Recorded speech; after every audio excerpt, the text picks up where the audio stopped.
Let us start the program with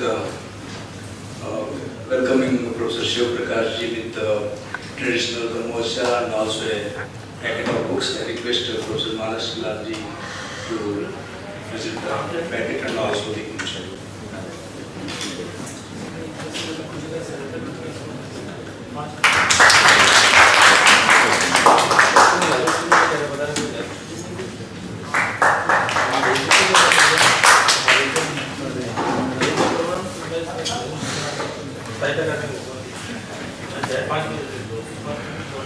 Professor H.S. Shivaprakash, distinguished poet, playwright, translator, and critic. All the scholars and writers who are assembled here today, and friends. I'm glad to welcome all of you for this edition of Meet the Author with Professor H.S. Shivaprakash. This is the 397th edition under this platform, which the distinguished minds of India have graced. For the want of time, I will just mention a few names for the benefit of the scholars who have turned up today. V.K. Gokak, who was the first author in the lineup of distinguished writers who have graced this platform, is really astounding and literally who's of Indian literary landscape. Amritlal Nagar, Amrita Pritam, Vijay Tendulkar, Gopinath Mamuti, Kurtalin Haidar, K.R. Srinivasa Iyengar, Mulkaraj Anand, Nirmal Verma, Anita Desai, Manohar Rai Sardesai, Sunil Gangopadhyay, Vijaydan Deta, Jayant Mahapatra, Ali Sattar Jafri, O.N.V. Guru, Dilip Chitre, Ashok Mitran, Indira Goswami, and Gurdial Singh. It is not very often do readers and scholars get to know first-hand from the distinguished writers about their lives and the creative process that was at the foundation of their major creative works. This platform was created to provide the readers and scholars the pleasure of listening first-hand their favorite writers about the author's life and works. Typically, in Meet the Author, the invited writer talks for approximately 40 to 45 minutes about her or his life, influences on her or his literary career, the works they have created, and also about the creative process that led to the creation of the work. It is not very often do we get to witness a great poet, bilingual writer, distinguished playwright, finest critic, polyglot, wonderful translator, all rolled into one. Professor H.S. Shivaprakash is exactly that. It is not merely a talent that counts, but how one puts the talent into use and for the benefit of oneself and others. Professor Shivaprakash, for our benefit, chose literary career, and he was also teaching literature and performing arts during his tenure. He was also the editor of Sahitya Akademi's Indian Literature Journal. Countless other young writers, poets, critics, and translators he gave opportunity during his stint to express themselves. And we are fortunate to have two more editors amongst us, Nirmal Gandhiji and Yashodhara Mishraji. And thousands are his students who continue to work, who continue to drink from his wisdom till date, and will do so till the last day of his life, and I am one of them. It has been my privilege to have listened to him and moved with him closely for the past 27 years. It is our privilege and pleasure to host Professor Shivaprakash today. I sincerely hope everyone who is here stands benefited. After the 40-45 minutes talk by Professor Shivaprakash, the floor will open for question and answer session. I request all those who wish to engage to ask questions briefly, and if anyone has got any comments, they can share it with Professor Shivaprakash after the program as well. Professor H.S. Shivaprakash is an eminent Kannada and English poet, playwright, critic, and translator. He retired as a professor of theatre and performance studies at Jawaharlal Nehru University and has more than 25 published books to his credit, including poetry, plays, and critical works, which are widely discussed, performed, and translated into several Indian and foreign languages.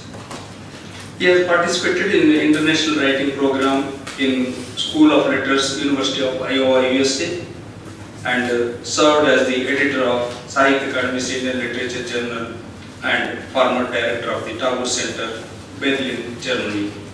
He is the recipient of Sahitya Akademi Award, Sangeet Natak Akademi Award, Rajyotsava Award from Karnataka Government, Karnataka, Sahitya Akademi Award, Kuvempu Bhasha Bharati Translation Award, among others.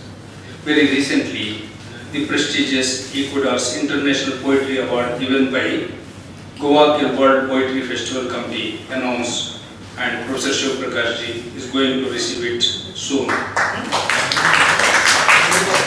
And we also came to know that Professor Shivaprakash is the first Indian to get this prestigious award from major Latin American literary organization. So we should all be proud of it. Thank you. And now, Professor Shivaprakash. Thank you. Good evening to everybody. I am deeply humbled by the fact that I am speaking in a series of many great Indian writers whom I adore, and some of them have been my teachers, literary gurus. I have spoken in this series. And it's a great privilege, honor, and thanks Sahitya for this. And I have a very deeply personal relationship with Dr. Rao when I first came to Delhi, so I joined as editor in literature. I was an outsider to Delhi, and I didn't have any friends. And few friends who made me feel at home. One of them was Srinivas Rao, and another friend who was no more with us, Professor Rabindra, great friend. For his friend, and Kedar Masih is also translated. And Kochos Joshi is here. So I'm happy they're there. Some of my former colleagues, Professor Bhavan is there, and Rashidji, and also more than 2 decades, and Sugai is here. So it's a kind of extended family gathering. Not biological family, but a kind of spiritual family. In our Avadhuta tradition in India, and this has not been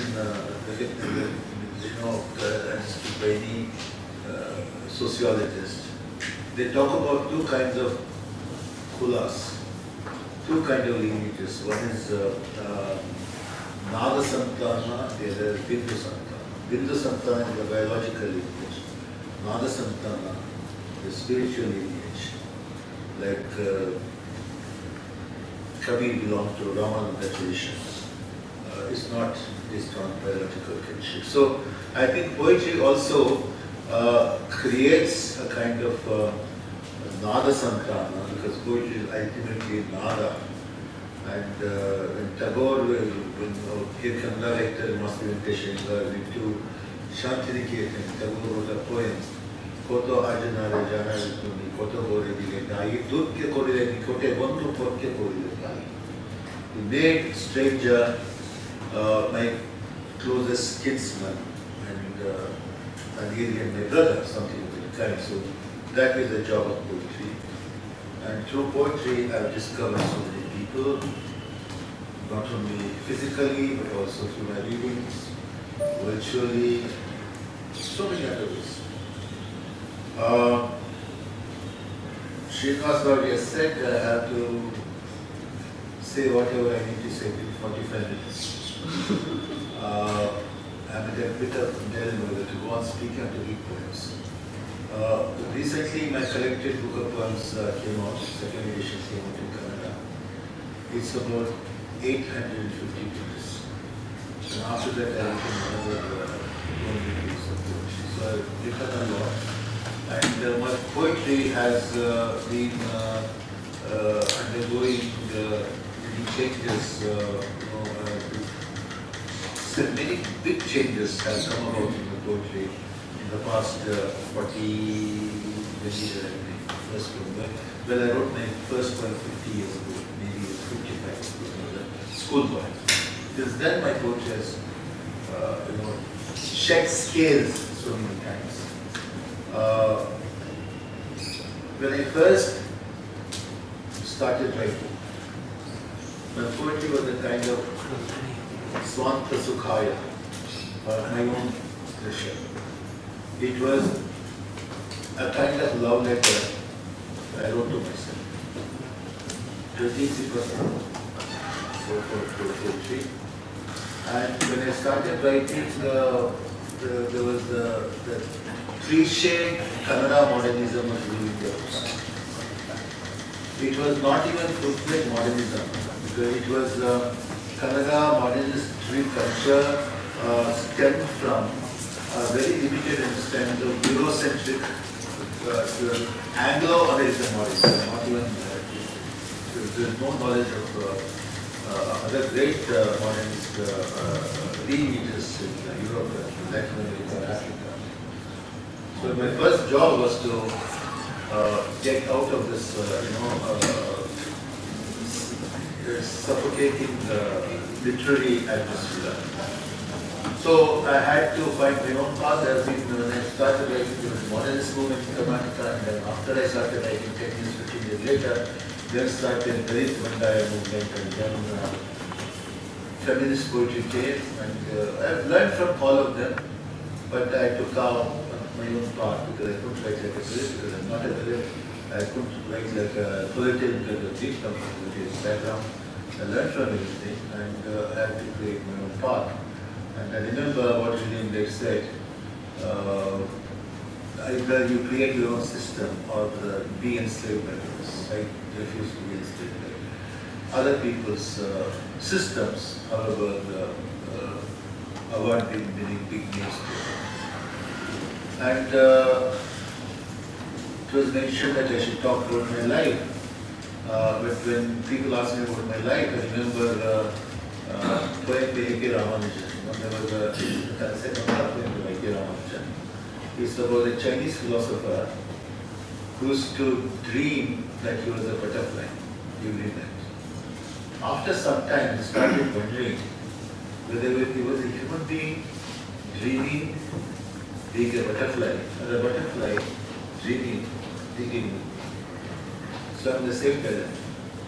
When I look back, my year's life, which is full of upheavals and trials and tribulations and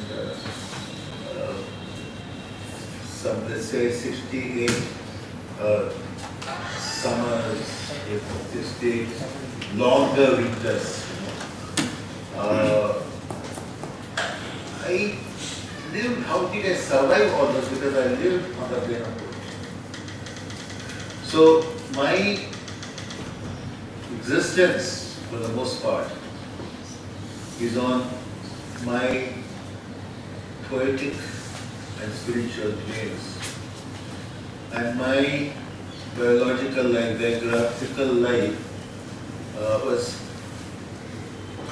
no more than the mud from which the lotus flows.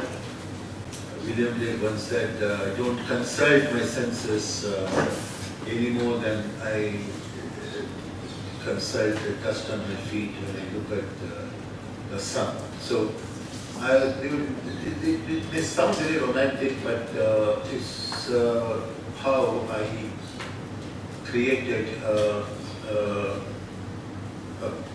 kind of niche for myself. So what I'm going to do is I'll read a few poems which represent, and I'm reading guide. I'm notorious for writing long poems, but today I'll spare you those long poems. I'll read only the short ones. And most of the poems I've not read before. I noted down 9 because my guardian angels were showing me number 9 today. So let me see if I can complete it. The first one is a poem called Niladeka. Villarepa, I'm reading most of the English translations, you know, just a couple of them I'll read in terms of original.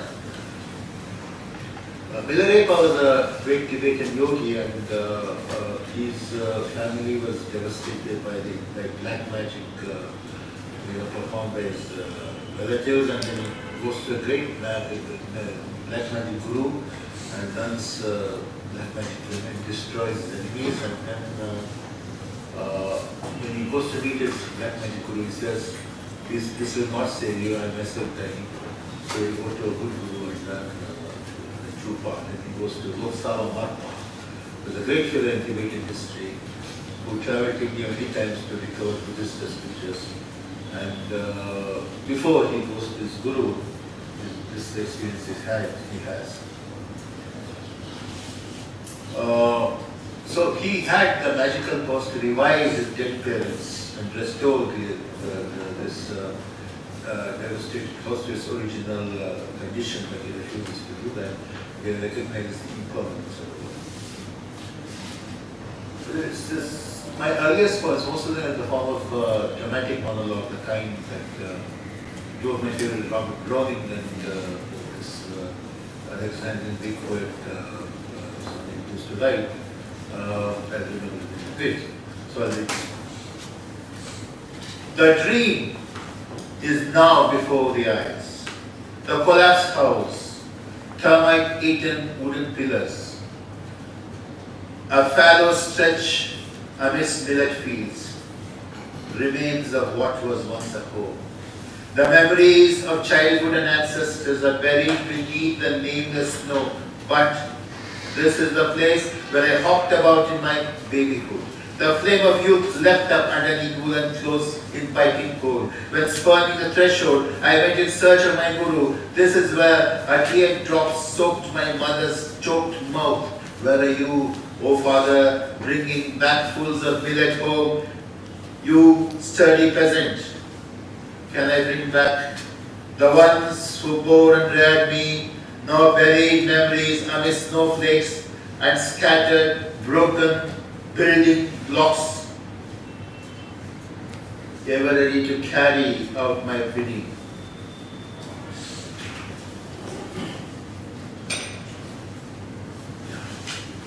All around me are Dakinis, ever ready to carry out my bidding.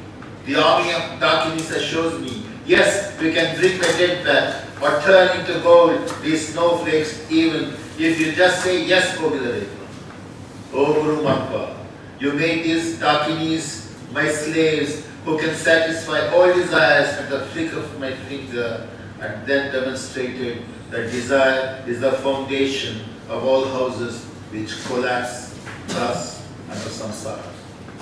You taught me secrets of Nidanas, showed me the dance of Dakinis from start to finish. I go down to you, O charioteer, driving the flaming chariot of the Vajra path.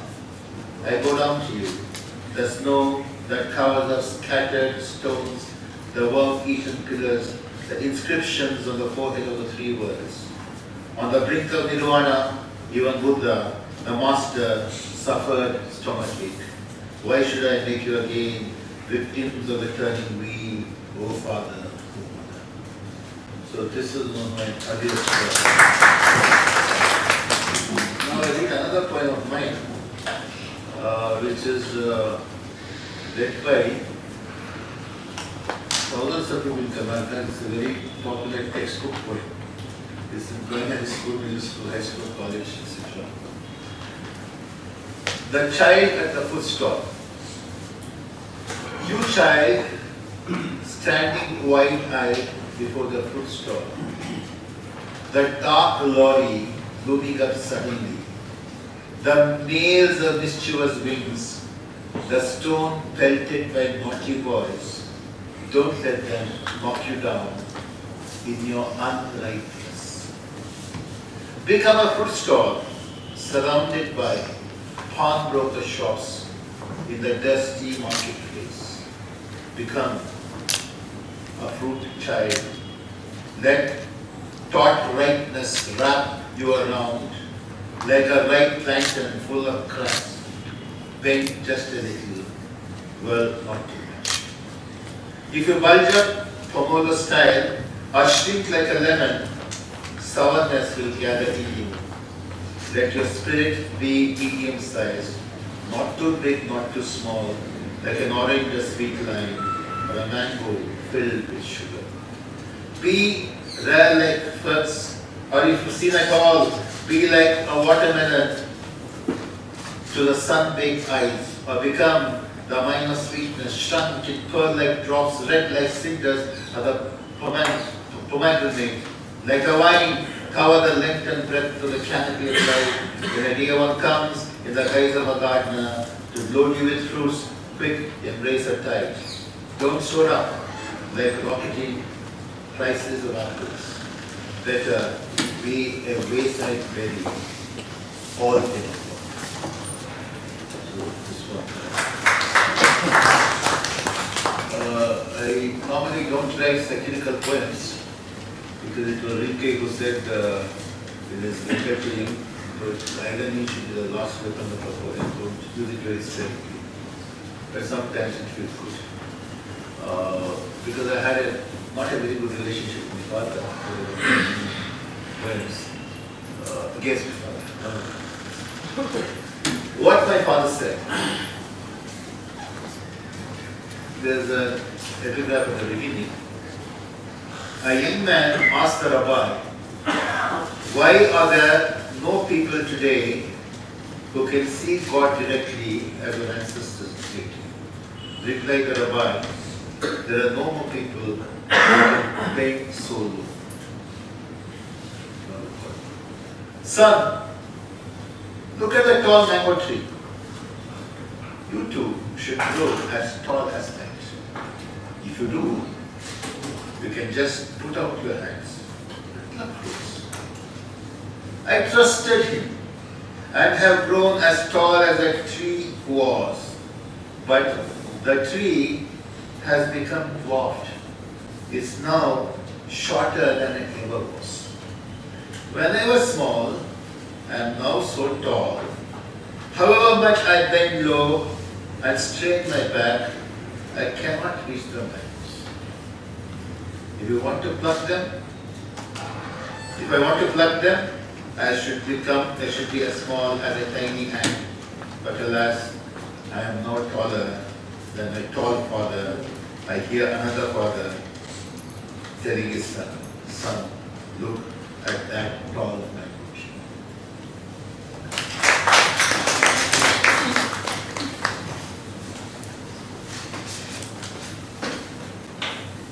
Now I read another poem. It's called Water Divina. You know, in our part of the world, there are water diviners.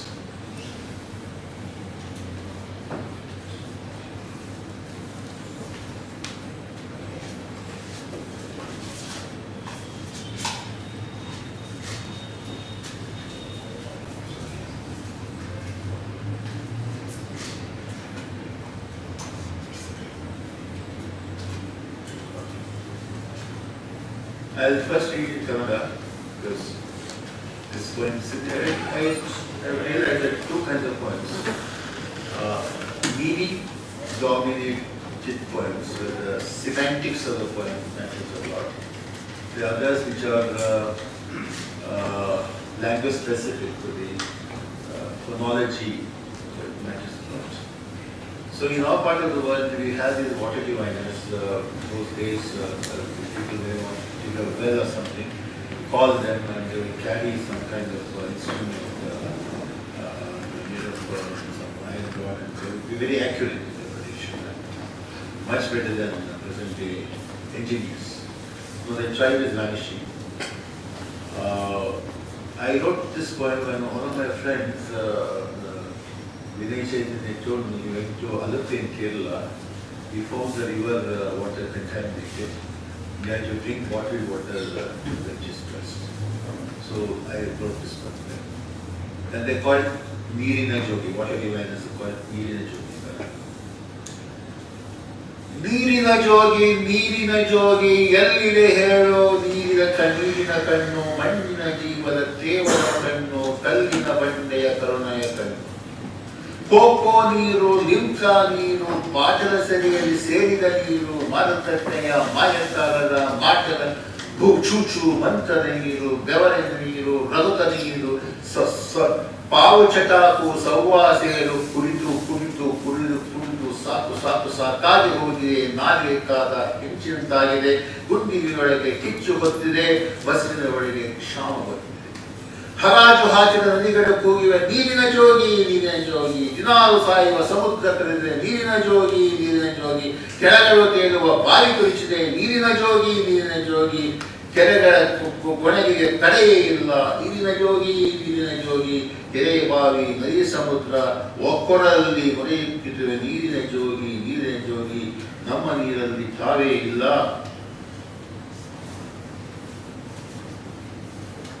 ಎಲ್ಲಿಗೆ ಹೇಳೋ ನೀರಿನ ಜೋಗಿ, ನಮ್ಮ ನೀರಿನಿಗೆ ಅರಸುವ ಪಾತಾಳದ ಸಿಹಿ ನೀರಿನ ಕಣ್ಣು.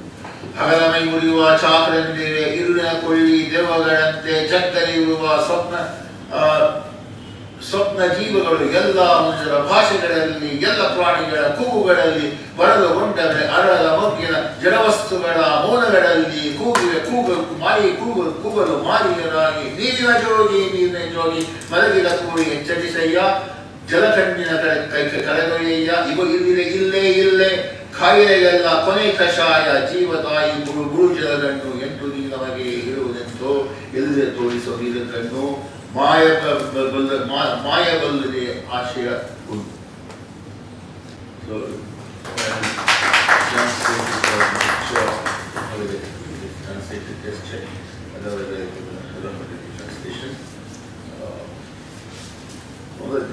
Disadvantage of writing too much is one never knows what one has written and sometimes forgets.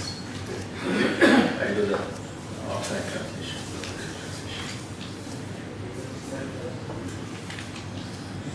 That's where it is in Kannada. Oh, what a diviner, oh, what a diviner, tell me where is the groundswell?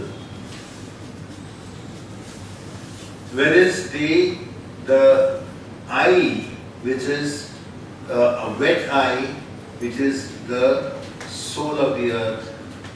Where is that eye of compassion for the rock?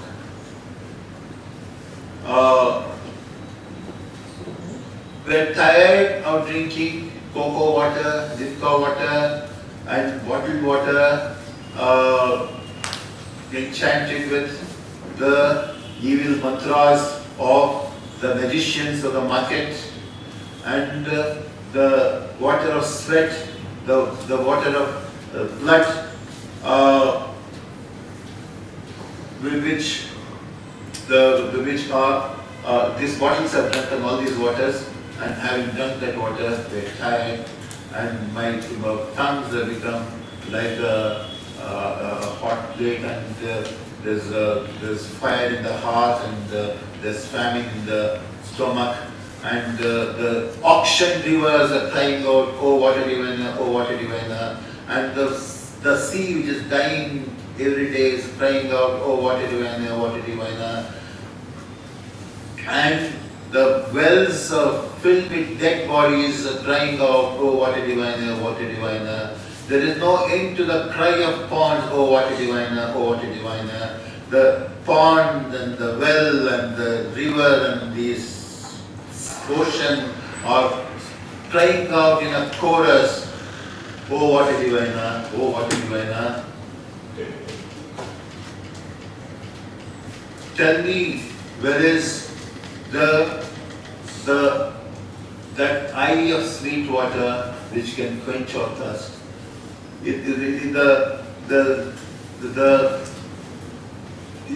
Between the back-breaking work during the day and they hunt us like will-o-wisps when we sleep, and they suddenly appear, blaze forth in our dreams, and they're calling out in the language of all human beings, in the cry of all beasts, and in the voice of the destroyed crops and buds that refuse to blossom, and in the silence of lifeless things, they're crying out, oh water diviner, take us to that eye of wet eye over there, which revives us and the whole world. This is the rough and translation. Let me read a very simple poem now. Very short poem.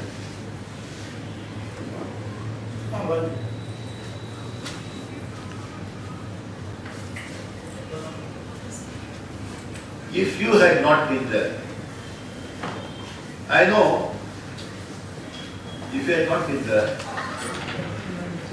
flowers would not have stopped blossoming in these gardens.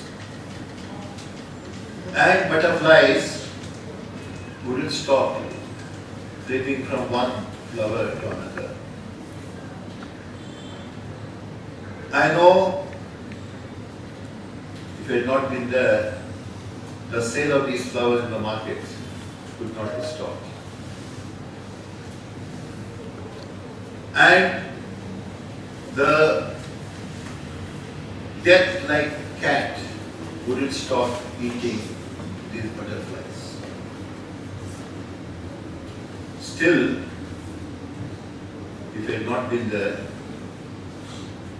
the fragrance that flower is spreading through the wind wouldn't have become my friend.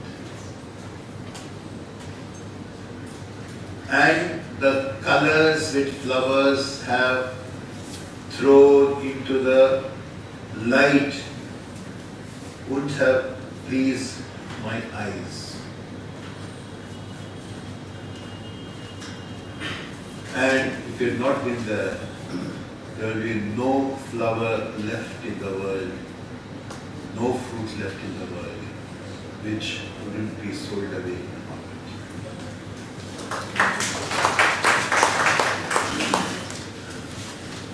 Okay, now I read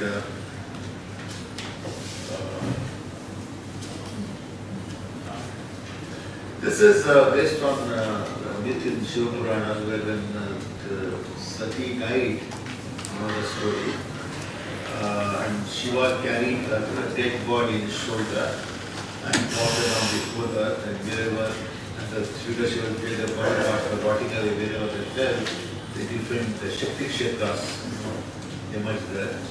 It's based on that myth, but not about that myth. The wailing of Bhutanatha. Tonight, all the Bhutaganas in all the graveyards have risen up, as if to shake up the earth's ass, as if to shake up the earth's heart, as if to rip apart the sky's ass, as if to scatter all the stars. Bhutanatha is wailing. Shakti is dead. Shakti is dead. Tell me, O world, where shall I bury the world when the world itself is so dead? He feels, fondles, lifts up the corpse, puts it on his shoulder, and goes on wailing down the whirling world. Oh, that wailing, unable to hear the echo, the echo, the echo, the wailing. The Bhutaganas are re-echoing the wailing. Laba, laba, laba, laboing, go on whirling, like Shiva whirling, round and round the whirling world. Tell me, O world, where shall I bury the world when the world herself is so dead? Ask the Lord of the world, like the orphan world, finding no place to bury her in, and the world whirling on, her rotten cast falls apart, part by part, part by part. Her hands on Africa, legs on Australia, belly on Arabia, bits of her heart on America, her vagina and my barren tongue of India of this moment. I know.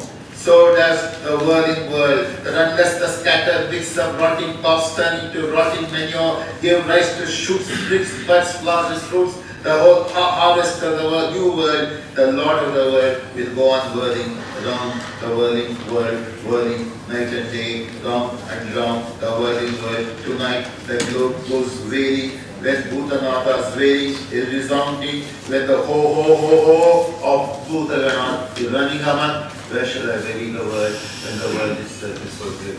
O world, O whirling world, O world. Okay, and these short ones and I go to that. I don't know whether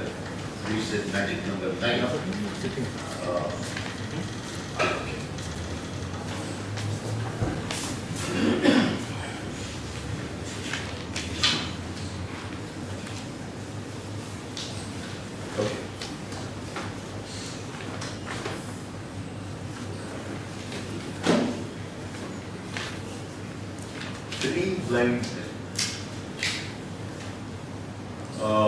The great Hungarian poet, Lorenzo Luhas, whom I met some 25 years ago, wrote two kinds of poems. Some which are like this, when you burn crackers, which burn for a long time, long poems. Some like this, exploding small patakas, short poems and long poems. And I write both. Three blind men.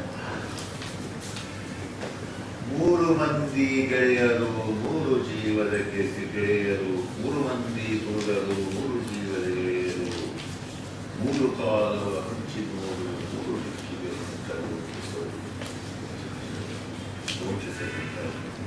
Three blind men, three great friends in three directions went, exploring three times.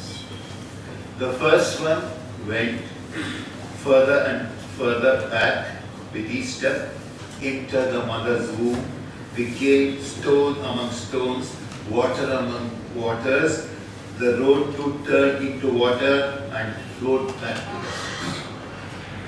The second walked further up and further ahead, faster and worse, making a steel wind, soared over the earth, crossed beyond the horizon and turned into a star. The third, sham walking while standing, taking the earth still, turned like a tap, giving night the day's love and the day the night's choice. Turning and turning like a tap, he became completely. The three blind men then abandoned their three roads, not even worth 3 ace coins, and have now returned to where they began the fourth time.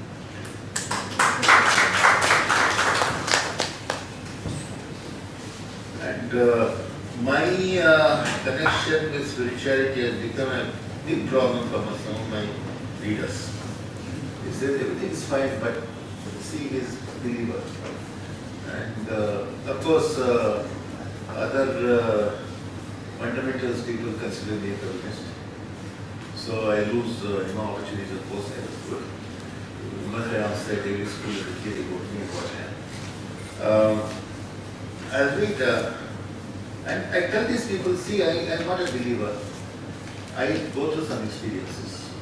And once you believe, once you experience something, there is no question of belief. The whole question, as the American philosopher Walter Kaufman said, does God exist, is one of the most stupidest and baseless questions of the world.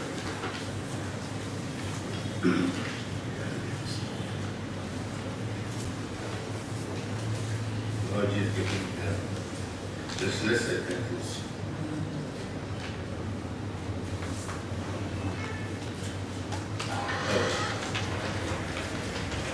When my Guru left the world,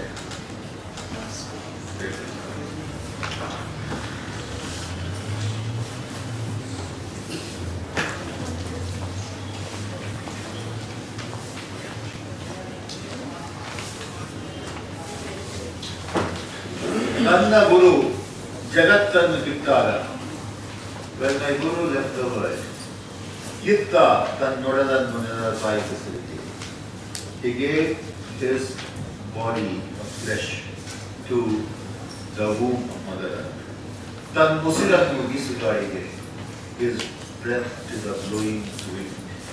ಕಣ್ಗಳನ್ನು Chandra ಸೂರ್ಯರಿಗೆ, he returned his eyes to the sun and the moon. ಹಂಚಿದ ತನ್ನ ಕೈಯ ಭಾಗಗಳನ್ನು, he distributed parts of his hand. Mochi ಕುಂಬಾರ ಆಚಾರ್ಯ ನೇಕಾರರಿಗೆ, to cobblers, potters, goldsmiths and weavers. ಯಂತ್ರ ರಿಪೇರಿಯವರಿಗೆ, for mechanics, ಶಸ್ತ್ರವೈದ್ಯರಿಗೆ, to surgeons. ತನ್ನ ಮೆದುಳನ್ನು ಜಗದ ಮಹದತ್ರೇಶ್ವರಿಗೆ, his brain to the greatest explorers of the world.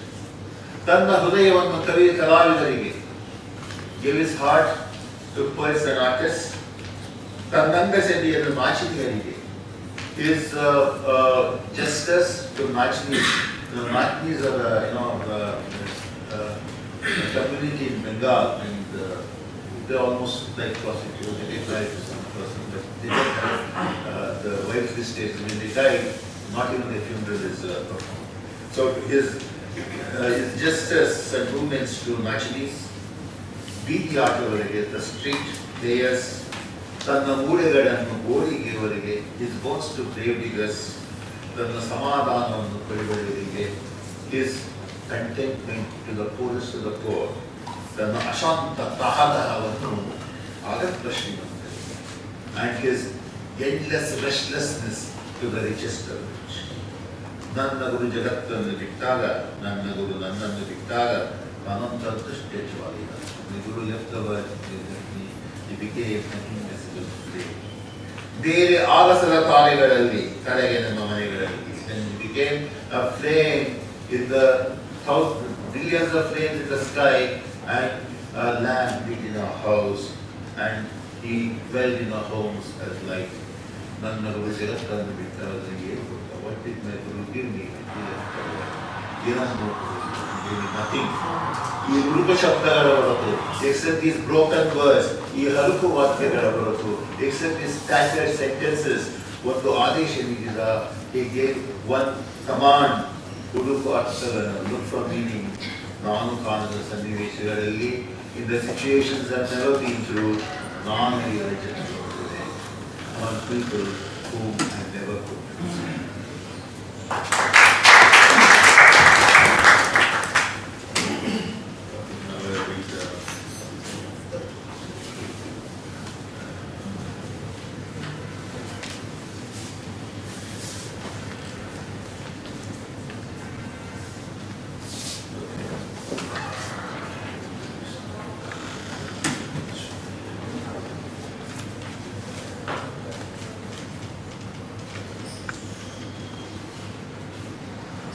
ಒಂದು Greek ಪ್ರೇಮ ಕವಿತೆ, a Greek love poem, which I wrote in Greek. It's a Greek I have been to it for a long time. I was there. Another place I want to go to, Dhaka. I want to go to Dhaka and try conservation to this year. The blessings of Ritwaji, we will do this. ಒಂದು ಪ್ರೇಮ ಕವಿತೆ. ಇಡೀ ನನ್ನೊಳಗೆ, descend into me. ಇಳಿಯುವ ಹಾಗೆ ನೀಲಾಕಾಶ, like blue sky descending into, ಇನ್ನೂ ಇಲ್ಲಿ ಕ್ರೀತಾದ ಕಡಲೊಳಗೆ, deep into the ocean of Krita, ಸಿಗಿ ಹಸಿರಾಗಿ ನನ್ನೊಳಗಿಂದ, burst green out of me, ಸಿಡಿಯುವ ಹಾಗೆ ಅಲಿವು ತೋಪು ಬಂಡೆಗಲ್ಲುಗಳ ಬಂಡೆ ಗಿರಿಗಳೊಳಗಿಂದ, just as olive gardens spring from the barren rocks and hills. ಸೋಸು ನನ್ನ ಸಾಹಸಗಳನ್ನು ಸೋಸುವ ಹಾಗೆ ಹವಾಮಾನವನ್ನು ತೈನ ಇನಿಗರಿದು ಮತ್ತು purify my breath like thyme purifying the air we breathe. ಹೀಗೆಂದ ಹೆರಾಕ್ಲಿಟೋಸ್ ಮತ್ತೊಮ್ಮೆ ಎಂಬುದೇ ಇಲ್ಲ. There is never again. ಯಾವನು ಅಡಿ ಇರಲಾರ ಅಡಿಯಿರಡೆನವಾಗಿ. No man steps into the same water again. ಹೀಗೆ ಗೊತ್ತಿದೆ ನಾನು, but I say ಮತ್ತೊಮ್ಮೆ ಅಡಿಯಿರುತ್ತಾರೆ ಎಲ್ಲರೂ ಅದೇ ನದಿಯೊಳಗೆ. Everybody steps into the same water. ಯಾಕೆಂದರೆ ಸೂರ್ಯ ಹೀಗೆ ಹರಿಯುವ ನೀರನ್ನು ಒದಗಿಸುತ್ತಾರೆ ಮತ್ತು sucks up the flowing river and sends it back to the earth as they ಮರಳುತ್ತವೆ. ಖಾಲಿಯಾದ ಮಷೀನು ಥ್ರೆಡ್ಗಳು ಸನಾತನ ಎಲಿಕಾದ ತನಗಮನಾಗಿರು. And when all the machine made threads stop existing, the same fragrant ragi rotis, of Hellenica. In fact, in Greek language, they use the word Greek, they use Hellenica. And Greek language is called Hellenication. And they discovered that our ragi, which is eaten in South India, was a staple food in Greece and Greece. So that was the bread. Some of the old people remember they used to eat in the childhood, later bread came from Europe and all these things. So I think now my list is complete, except I have written a lot of plays and a lot of songs in plays.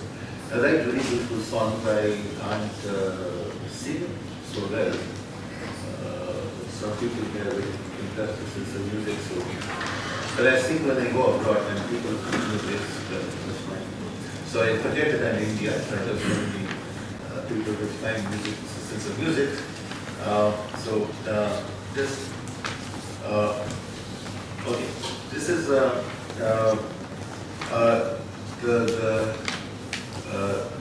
concluding song of my play Malavika, which is my adaptation of Kalika. This song is not in Kalika's play, but therefore it's my actors. And it's the conclusion of my play and conclusion of reading. I want to recite this poem. ಕುಡಿ ಕುಣಿದು ಹೆಜ್ಜೆಗಳು ದಣಿದು ಹೋಗದ ಹಾಗೆ ಬರೆ ಬರೆದು ಕುಂಚಗಳು ಸವೆದು ಹೋಗದ ಹಾಗೆ ಉಳಿದುಲಿದು ಕಂಠಗಳು ದಣಿದು ಹೋಗದ ಹಾಗೆ ಭುಕ್ತಿಯರಿ ಮುಕ್ತಿಸಿ ದೊರಕಿಕೊಳ್ಳುವ ಹಾಗೆ ಅನುಕರಿಸು ನಿನ್ನ ನಾವು ಅನುಕರಿಸುವಂತೆ ನೆನೆಯೊಳಗೆ ಹೂವಂತೆ ನಮ್ಮದಡಿಲಿರುವನೇ ಚಿತ್ಸವಾನಕ್ತ ನಿಜರಾಜನೇ Chitru Krishna Sri Devi Jotegana. Bless us so that however much we dance, our feet are not left out. However much we sing, our throats don't give way.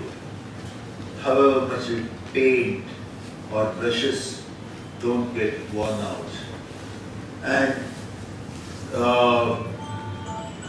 so that we can get the wealth of enjoyment, the blessing of liberation in amidst the wealth of enjoyment.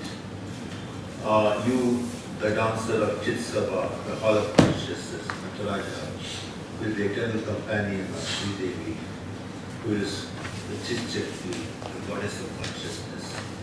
Bless us so that we continue. So there's just one more. It's very short lullaby. I've written ghazals, I've written haikus, I've written lullabies. This is from my play Madhavi. It's based on Shivaprakash. So the Sangeet Natak is really how? Yeah. So in this play Madhavi, the protagonist Madhavi, she's the protagonist of the play. She's putting her child, daughter to sleep. This is the way. Normally when I'm close to wherever I go, anywhere in the world. I try to sing these days. I'll first give a reading translation. The last verse should be you want to like all the languages of the world, but you first love last love. So I'll give the translation. Sleep, my daughter, sleep, like cloud on the lap of the sky. Sleep, my daughter, sleep. Sleep, my daughter, sleep. Like thunder in the heart of the cloud. Sleep, sleep, my daughter, sleep. Like a volcano in the ocean. Sleep, my daughter, sleep.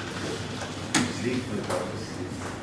Like long leaves in the depth of our heart. Sleep, my daughter, sleep. Jo, jo, jo, jo, jo, jo, Malagawa. Yova Malagawa Malagawa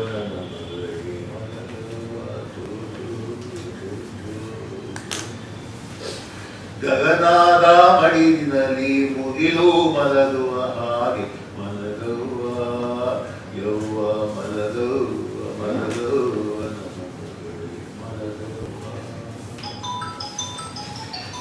Kadalina Basirinali Shidilu Malagawa Hagi Malagawa, Yova, Malagawa, Malagawa, Jojo, Antaragadalli Mayake Malagawa Hage Malagawa, Yova, Malagawa, Malagawa,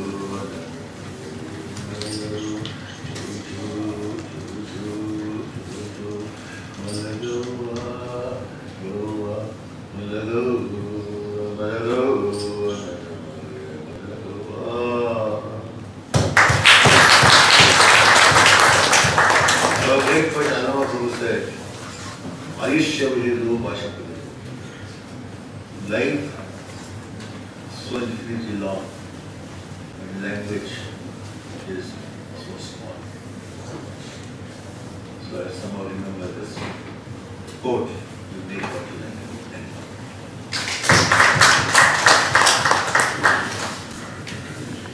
Thank you, Shivaprakash ji. You have mesmerized all of us with your wonderful words and musical voice. Whether the work that Shivaprakash has done, it needs to be discussed, at least it needs 3-4 hours minimum. So it will be cruelty on our part to have only 1 hour. But that is a convention of the Akademi and limitation of time is there. I think now we can move to the platform for the question answer session. Just briefly say tell your name and to the point, addressing to Professor Prakash. The open. You all can ask him.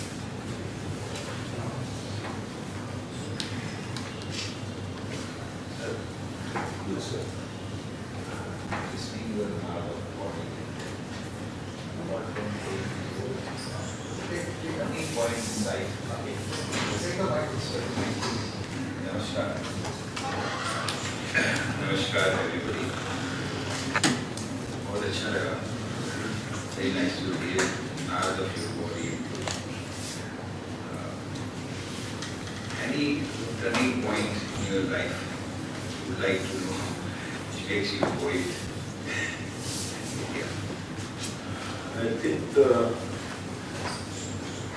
any experience can bring the potential for it.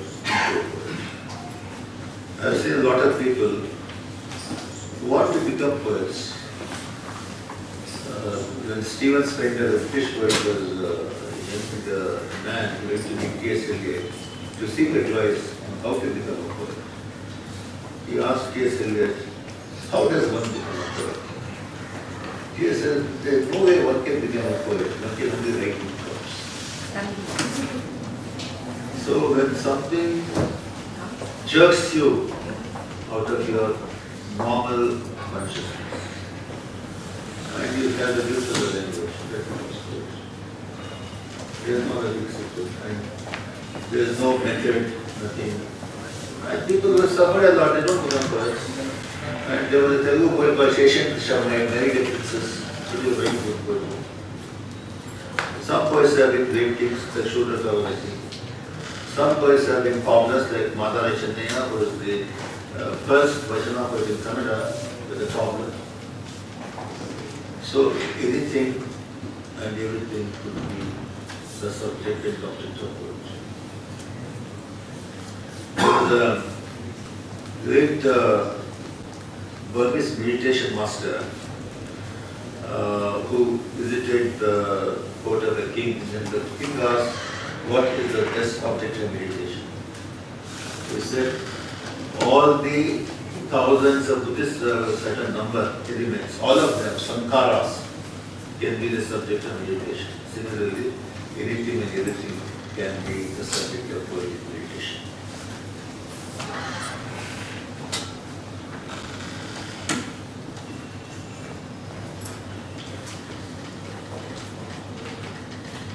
नमस्कार बहुत बहुत बधाई देना this part and really enjoyed your listening to you.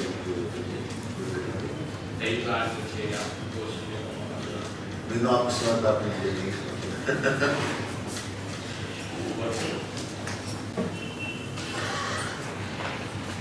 सोचा कुछ सवाल पूछेंगे. See, the way you sang at the end, Jojo, so everybody is here.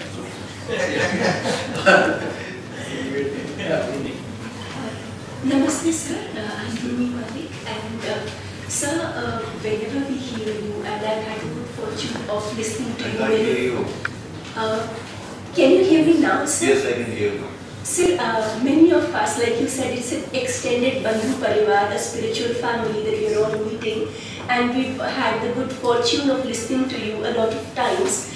And what comes forward is this burst of knowledge, and you look like Brihaspati Dev also, and you're always enriching us with your philosophy. Now, a few years earlier, a book of yours called Guru came out. I'd like you to please tell us a bit about it, because I think that philosophy informs every part of your work, every genre that you worked on. And incidentally, since you are a great Shiva worshipper, right now this Kal is the Pradosh Kal. Today is a Prayodashi. I don't know how Dr. Rao, whether it was intentional, but the stars are all in your favor. We are actually in that Kal. So you'd like to speak about your philosophy, your beliefs, and how they inform your work? See, I don't want to talk about the philosophy because I don't believe that poetry is a translation of this specific philosophy. And I learned from Acharya Vinodka that poetry is neither Lokanova or Brahmanova. It can't be Lokanova because by reading a poem on an apple, if you read Drake's Tiger, you don't run away fearing that the tiger will eat you. And you can't smell worse languages. It's not very experience. Neither is spiritual skill. Because when you're a spiritual comedian, you don't need language, you don't need poetry. Rumi said, not you, the George Rumi said, that in my language nobody understands poetry, not doing this Rumi. Rumi, this said Rumi. Original Rumi said, my language, the country, nobody understands poetry. When I am intoxicated, some words come out of me. And these fools write it down for poetry. That was going too far, I won't go that far. The book Guru is the distillation of whatever I've been trying to say through my poetry for those who are interested in spirituality. So the best way to understand the book is to read that book. I don't want to explain that in a lecture, but a lecture instead of writing that book. And I know not all readers of my poetry will be interested in that book. For example, my student Adita Rana is sitting there. The moment they say anything about spiritual, she will say. So not every all my good friends or readers want to read that book. It's only for those who are interested in spirituality. They could see a lot of fake books are being written about spirituality, and lots of fake gurus, import quality gurus, export quality gurus, and so on, commodify spirituality. So I wanted to say something different than that, which I experienced through my gurus. Most of them are unknown, and they never been in institutions. Through my very deeply personal relationship. Yes, Rudy. I remember meeting you for the first time in Israel, and I know that you told me that you had met a lot of holy people in Junagadh, in the deer forest. Have you written about it? Yes, I have a book called Everyday Yogi, written something about it. And met a lot of holy and unholy people. I have seen people who do black magic. I have seen somebody who, under my nose, converted a beetle leaf into a gold plate, but he was a crook. He was, arrested because he tried to rape one girl who came to seek spiritual advice from him. So I've seen such crooks, and I've seen very great saints who lived very humbly and who never wanted to be known. When a Sufi Guru, for example, who lived in a cave, illiterate person, and he never left his cave for 13 years of life. He was sitting there, and during the day he was sleeping, at night he was sitting up and playing on his guitar, and he was in communion. We used to call it Dil Ka Namas. So many such people, good, bad, ugly, all kinds of people. But 90% they were from them okay.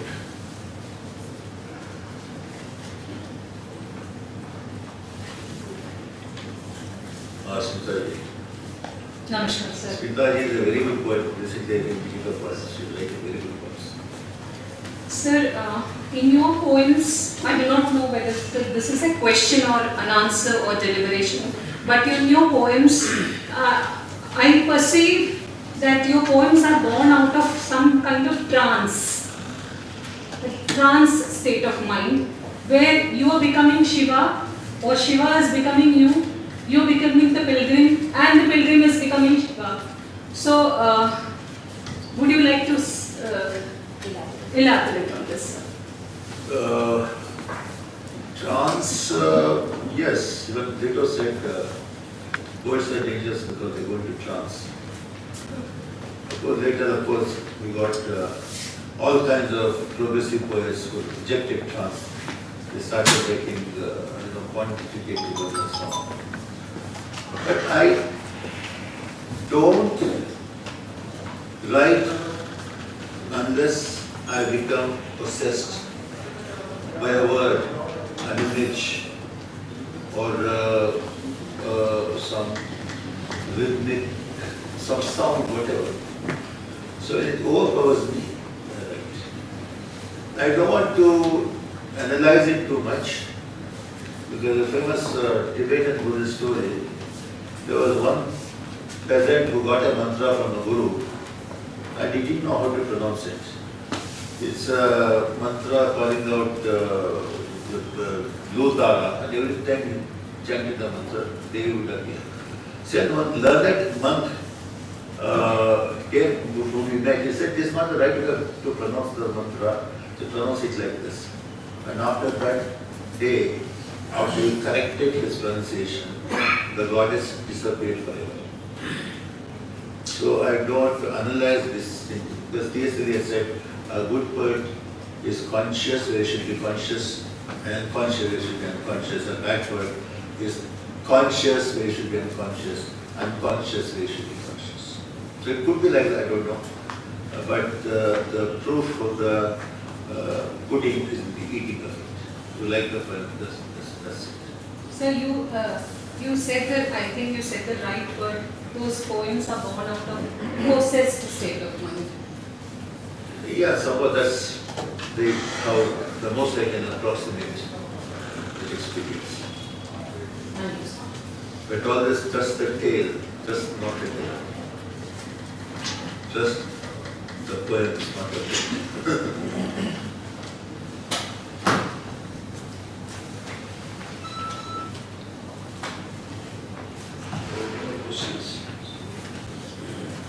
If I can ask, Yes. what is poetry to you and what is spirituality? Difficult questions. What is love to you? If you answer that question, I'll answer. I remember I was seen in Stringburst play, dream play.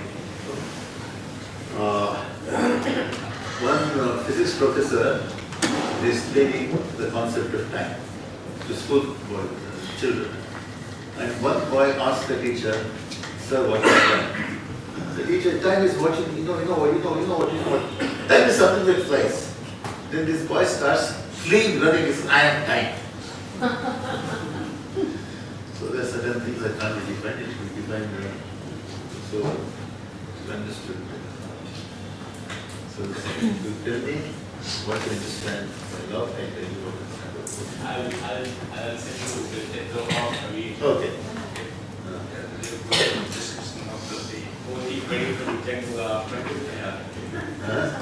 पोथी पढ़ी पढ़ी जब हुआ पंडित प्रयास 2,500 से पढ़े Many people have said that William has said, if you want to understand the profundity of human mind, read Shakespeare. If you want to understand the stupidity of human mind, read critics and scholars and Shakespeare. Thank you. Friends, thank you, Shivaprakash, for your reciting wonderful poems and also sharing his journey as a writer. He's a multi-dimensional writer kind. He's a translator too. That in his talk he has not mentioned about that. But we don't have much time to discuss about all those things what he has done. Thank you so much for making this evening a grand success. Just a small announcement, tomorrow evening at 5:30, we have a reading by Ambassador of Bosnia, Mr. Mohammed Cengiz, in the same altar. So I request all of you to join and make success because he wrote some poems on India also as well. Yeah, wonderful poems he has written on India, rivers, ocean and all. So please join us. And once again, thank you very much. Thanks to Shivaprakash.